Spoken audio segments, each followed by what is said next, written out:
जानी और एक कन्फ्यूजन सी फैली हुई है पूरे मुल्क में, वो है पेट्रोल और डीज़ल की कीमतें। आज फिर वज़ीर ख़जाना ने इस पर इबाहम पैदा कर दिया कि नहीं जी इतने की अरब की सब्सिडी है। भाई आप कौम को एक मरतबा बताएं कि आपने कीमत बढ़ानी है या नहीं बढ़ानी। जब आप ये इबाहम पैदा करते हैं तो डीज़ल की होर्डिंग शुरू हो जाती है किसान के लिए। 32 दिन का मैं स्टॉक छोड़ के गया था डीज़ल का, 32 दिन का, जो पाकिस्तान की शायद पिछले 10 साल की तारीख में इतना कभी नहीं था। उसके बावजूद किसान को डीज़ल मिलने में दिक्कत आ रही है क्योंकि आप कीमत का इबाहम ख़त्म नहीं कर रहे। आपने कीमत बढ़ानी है तो बढ़ाएं, नहीं बढ़ानी तो ना बढ़ाएं। लोगों को इस इबाहम की वजह से सफ़र नहीं करना चाहिए। और फिर दूसरा ये फरमाते हैं कि जी कोई जो हमारी हुकूमती तहरीक इंसाफ की, शायद वो IMF को कोई 150-250 रुपये का तेल बता के होएगा। बिल्कुल ऐसी कोई बात नहीं है। आज भी मेरी शौकत तरीन साहब से बात हुई है, उन्होंने वाजे मुझे बताया कि किसी किस्म का कोई कीमत का तयन उनको नहीं दिया गया। हाँ, जो चीज़ IMF को बताई गई थी वो ये कि जो वज़ीर आज़म इमरान खान ने वादा किया था कौम से कि मैं जून के एंड तक कीमत नहीं बढ़ाऊंगा पेट्रोल और डीज़ल की, तो उसकी अकाउंटिंग कैसे होएगी, वो पैसे हम कहाँ से उसका तयन करेंगे। वो मुकम्मल तौर पे जो 200 अरब के करीब की रकम बनती थी और 200 अरब की इस पर बनती थी, 99 अरब की बनती थी बिजली के ऊपर, उसका मुकम्मल हम अकाउंटिंग IMF को देके गए थे। तो ये हमारे इस IMF के अब आप पीछे ना छुपें अगर आप जो है अपनी नाकामी को छुपाने के लिए। मैं एक और आज बात कौम को बहुत ज़रूरी बताना चाहता हूँ और ये हमारी खुद मुख्तारी से ताल्लुक़ रखती है। रूस के साथ जब मैं तवानाई का वज़ीर था तो मैंने बाज़ाब्ता तौर पे मुज़ाकरात शुरू कर दिए थे सस्ता तेल लेने के लिए।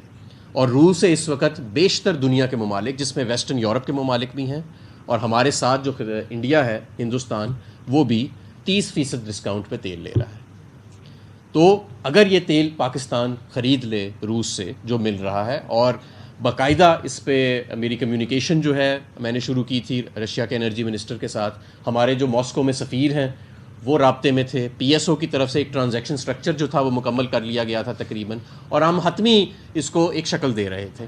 अगर ये 30% सस्ता तेल ले आएँ तो ना आपको सब्सिडी देनी पड़ेगी, बल्कि तेल की कीमत मज़ीद कम करने में भी आपको मदद मिलेगी। लेकिन मुझे मालूम है कि आप ऐसा करने का नहीं सोचेंगे क्योंकि आपकी कांपें टांगती हैं इस माहौल के अंदर। कैसे आप करेंगे? ये तो ख़ुद मुख्तार जिन ममालिक की फ़ॉरेन पॉलिसी होती है, वो सस्ती गैस, सस्ती LNG, आपने तो दुनिया की सबसे महंगी LNG अभी ख़रीदी है, 4 सौदे जो पाकिस्तान की तारीख के हाईएस्ट की हैं, जिस पे मैं अभी आता हूँ। अब मैं आता हूँ जी लोड शेडिंग पे। ये एक अजीब व गरीब सी हुकूमत है कि खुद ही क्राइसिस पैदा करके, जब ईद की वजह से लोड कम होता है और वो क्राइसिस थोड़ा बेहतर होता है तो ये ढोल बजाना शुरू कर देते हैं। भाई अपनी नालायकी है, उसको अगर खुद समेट रहे हो तो इसमें ढोल बजाने की क्या बात है। आज वज़ीर ख़जाना ने कहा कि 2000 मेगावाट टेक्निकल आउटेज पे है, ये बात दुरुस्त है। 40,000 मेगावाट की जहाँ कैपेसिटी इंस्टॉल्ड हो, साल का कोई भी दिन आप उठा लें तो 2 से 2,500 मेगावाट टेक्निकल आउटेज पे होगा, क्योंकि हर प्लांट को 1 से 2 माह की साल में मेंटेनेंस के लिए जाना पड़ता है। और ये जो 2000 मेगावाट आउटेज पे है, मेरे पास तमाम डेटा मौजूद है पावर डिवीज़न का अपडेटेड, ये निजी सेक्टर में है, यानी प्राइवेट सेक्टर में ये है। इसमें 3 प्लांट जो हैं, एंग्रोथर, लकी कोल और पोर्ट कासिम पावर प्लांट जो है वो निजी सेक्टर के अंदर है। 5,000 मेगावाट इन्होंने कहा कि जी ईंधन मौजूद नहीं था। मैं उनकी इतला के लिए बताना चाहता हूँ कि कौम को पूरी हकीकत बताएं कि 2 LNG के सौदे जो मुस्लिम लीग नून करके गई थी अपने दौर में, वो डिफ़ॉल्ट कर गए हैं। फिर भी ईंधन मौजूद था, मुकामी गैस ज़रूरत से ज़्यादा आपके पास जो इन 2 LNG को कवर कर सकती थी मौजूद थी। आपने 3 हफ्ते प्राइवेट सेक्टर में, निजी सेक्टर में गैस के कैप्टिव पावर प्लांट्स को चलाया, जिनकी 30 से 35% एफिशिएंसी है, और हुकूमत के 60% एफिशिएंसी के LNG के प्लांट जो ना भी चलें तो उन्हें पैसे देने पड़ते हैं, उन्हें आपने खड़ा रखा। इसलिए आपने रमज़ान में लोगों को एक अजियतनाक लोड शेडिंग से गुजारा। और मैं आपको दावे से कहता, इस तरह की लोड शेडिंग पाकिस्तान तहरीक इंसाफ के दौर में कभी नहीं हुई थी।